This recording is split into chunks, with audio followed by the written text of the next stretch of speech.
The overall goal of the following experiment is to efficiently generate induced pluripotent stem cells, or iPSC, from muscular dystrophy patients starting from urine-derived cell cultures and an integration-free reprogramming method. This is achieved by first collecting urine samples from muscular dystrophy patients. As a second step, the urine cells are isolated and expanded into urine-derived cell cultures. Next, the urine-derived cells are transduced with Sendai virus containing Yamanaka factors, and typical pluripotent-like colonies emerge after 12 days. Ultimately, by passage 13, the transgene-free state of the pluripotent stem cells can be confirmed by RT-PCR analysis.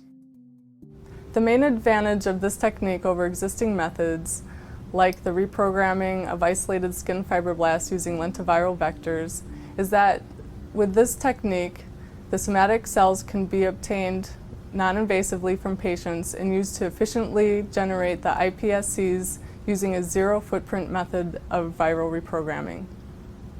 This method can help answer key questions in the field of muscular dystrophy, such as how these conditions be modeled in vitro without safety concerns for human application.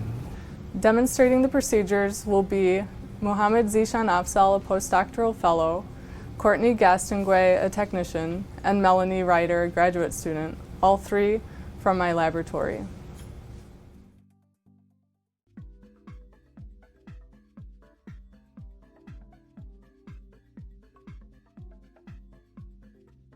To collect a urine sample, begin by advising the patient to drink fluids 30 minutes prior to the collection to ensure that about 30 to 40 milliliters of urine can be collected.